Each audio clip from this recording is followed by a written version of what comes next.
네, 안녕하세요.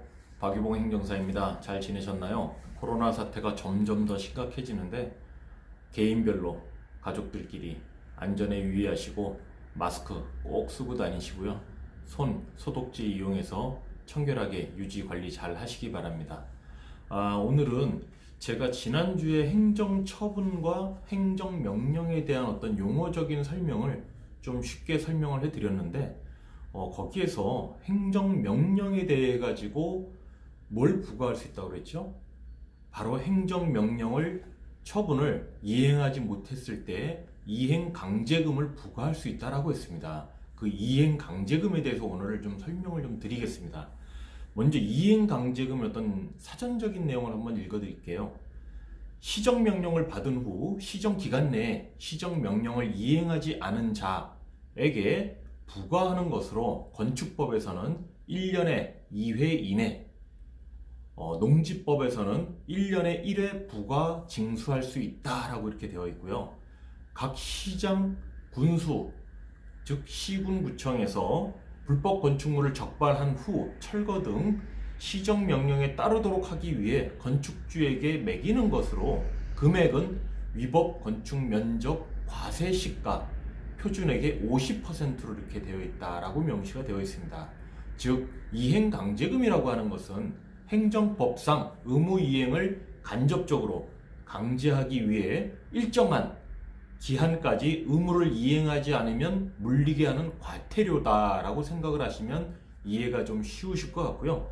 건축법 시행령 제9장 보칙 제가 한번 말씀드렸을 텐데요.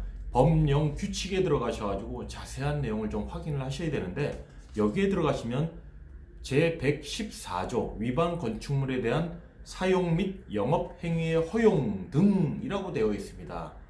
이 내용을 꼭 한번 또 읽어보시고요. 115조 위반 건축물에 대한 조사 및 정비 시군구청장은 매년 정기적으로 법령 등에 적합하지 아니한 불법 건축물에 대하여 실태 조사를 한 후 시정조치, 정비계획을 수립, 시행해야 한다라고 되어 있습니다. 그만큼 단속을 좀 많이 하겠죠. 사실 아시다시피 이행강제금을 물게 되는 불법 건축물은 주변 이웃들과의 마찰에서 많이 빚어지고 거기에 따른 마찰에 따른 민원 고발 이런 내용들에 따라서 각 시군구청 건축가에서 현장 조사, 실태 조사를 하게 되는 것입니다. 그래서 무엇보다도 이웃 주민들하고 좀 잘 지내시는 게 좋겠죠. 수십 년 동안 낡은 건축물을 계속 불법으로 증축하면서 이어진 게 바로 불법 건축물의 폐단입니다. 그 다음에 자기 어떤 실리적인 이익을 목적으로 한 그런 또 뭐 원룸, 투룸 이렇게 막 증축하는 사례가 좀 많이 있는데 그런 부분도 좀 조심을 해야겠죠. 그래서 이렇게 불법 건축물이 되었을 때 이행강제금의 어떤 부과나 징수는 어떻게 되느냐? 115조의 2항에 이렇게 또 잘 나와 있습니다. 그래서 뭐 대지의 조경에 관한 사항을 위반했을 때, 건축물의 높이 제한을 위반했을 때 1조권이라고 그러죠. 내 건물에 햇빛을 받을 수 있는 그런 확보를 위한 건축물의 높이 제한을 위반한 경우 등 다양하게 있고요. 이러한 이행강제금의 부과 및 징수 절차는 국토교통부령으로 정한다라고 되어 있습니다. 자, 그렇다면 이런 이행강제금을 좀 탄력적으로 운영할 수 있는 방법은 없나? 궁금하시죠? 있습니다. 제115조의 3 이행강제금의 탄력적 운영이라는 게 있습니다. 그래서 건축 조례로 비율을 낮추어 정할 수 있는데 낮추는 경우에도 그 비율은 100분의 60 이상이어야 한다라고 명시가 되어 있습니다. 건폐율을 초과하여 건축한 경우 100분의 80을 부과할 수 있고요. 용적률을 초과하여 건축한 경우는 100분의 90, 허가를 받지 아니하고 건축한 경우는 100분의 100을 부과를 하고요. 신고를 하지 아니하고 건축한 경우는 100분의 70을 부과할 수 있습니다.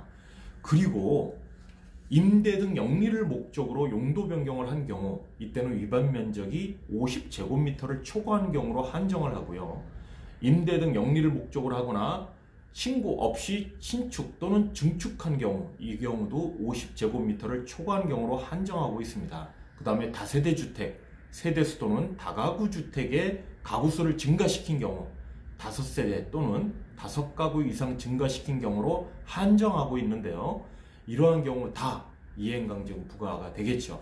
그 다음에 이런 이행강제가 부과됐을 때 감경할 수 있는 방법은 없나요? 있습니다. 바로 115조의 4 거기에 나와 있는데 위반 행위 후 소유권이 변경된 경우가 있을 수 있고요. 두 번째, 임차인이 있어가지고 현실적으로 임대 기간 중에 위반 내용을 시정하기 어려운 경우, 이런 경우는 이행강제금의 감경을 받을 수 있고요. 그 외에 위반 면적이 30제곱미터 이하인 경우, 과거 평으로 따지면 한 9평 정도 미만 되겠습니다.